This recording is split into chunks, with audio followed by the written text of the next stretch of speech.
Bayangkan sebuah dunia di mana Indonesia tidak pernah disebut sebagai Indonesia. Bayangkan jika kita memperkenalkan diri sebagai rakyat Nusantara, Insulinde, atau bahkan tetap disebut Hindia Belanda. Sejarah nyaris membawa kita ke arah yang berbeda, sebuah kenyataan di mana identitas nasional kita bisa jauh berbeda dari yang kita kenal hari ini. Bagaimana perjalanan panjang yang akhirnya membuat kita disebut sebagai bangsa Indonesia? Nama apa saja yang hampir digunakan? Mari kita menelusuri lembaran sejarah yang terlupakan ini. Sejak zaman kuno, kepulauan yang kini kita sebut Indonesia sudah dikenal oleh banyak bangsa dari berbagai belahan dunia.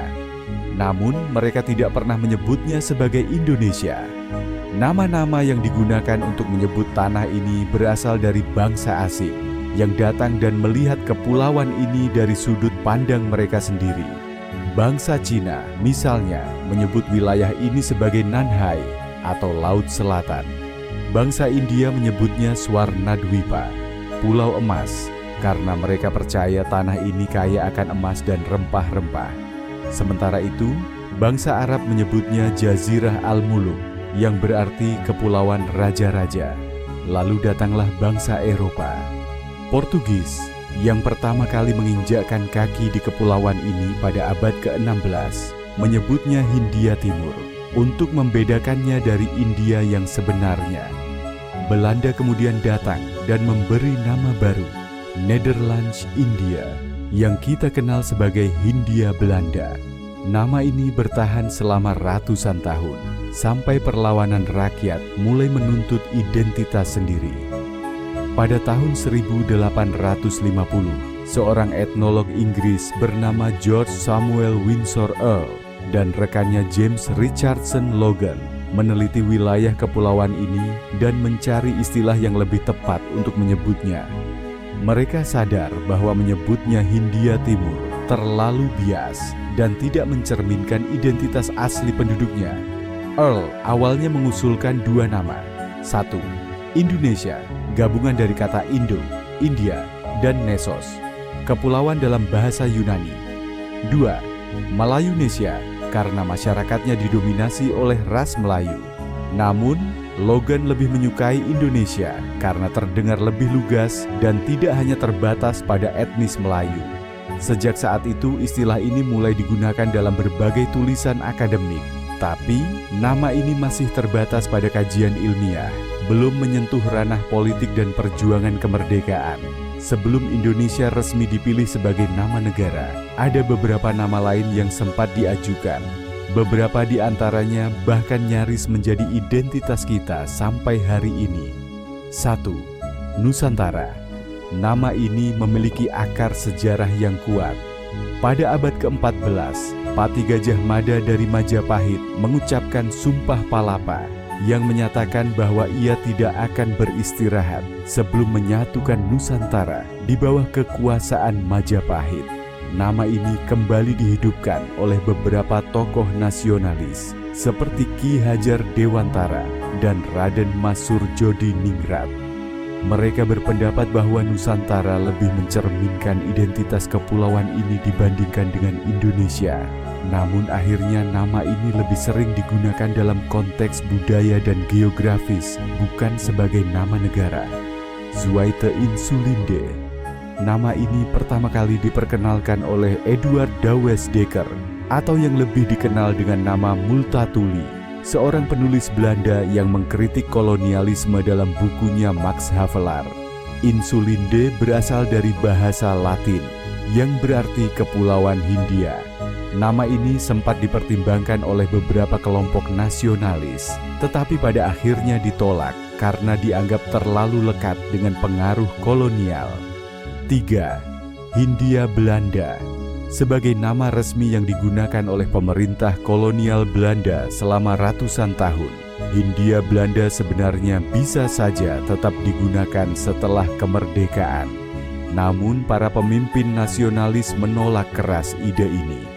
Mereka sadar bahwa mempertahankan nama Hindia Belanda berarti tetap membawa jejak penjajahan dalam identitas bangsa. 4. Melayu Raya. Gagasan Melayu Raya muncul pada tahun 1940-an ketika Ibrahim Yaacob, seorang nasionalis Malaysia bersama Soekarno, bercita-cita membentuk negara besar yang menyatukan Indonesia, Malaysia, Singapura, Brunei, dan sebagian Filipina dalam satu kesatuan politik dan budaya.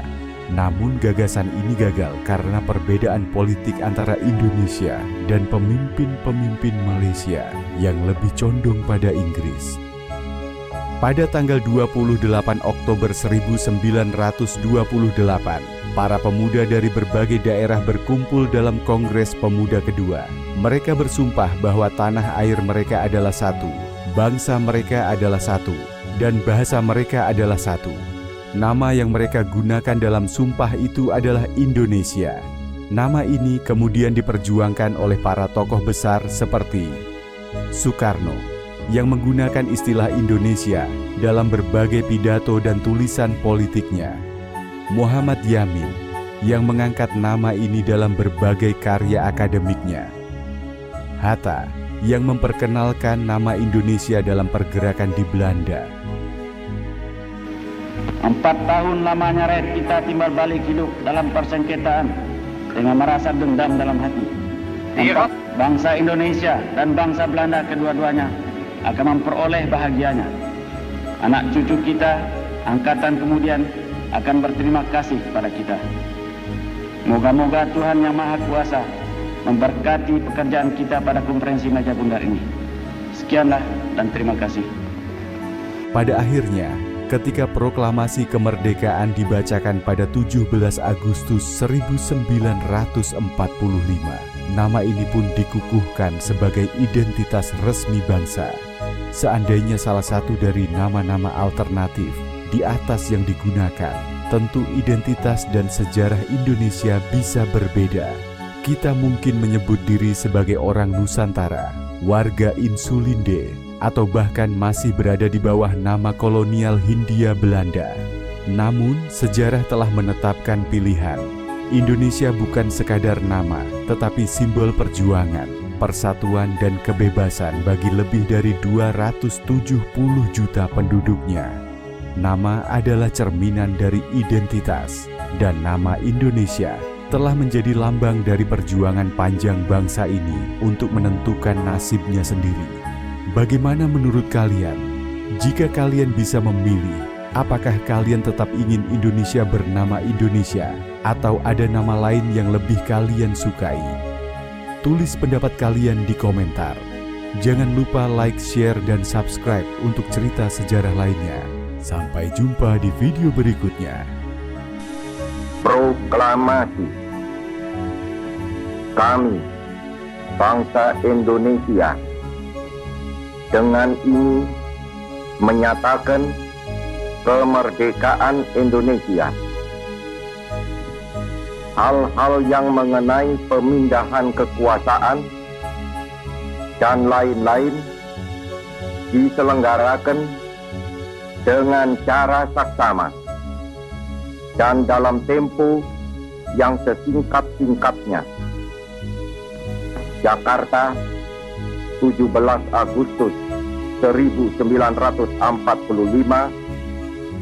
atas nama bangsa Indonesia, Soekarno, Hatta.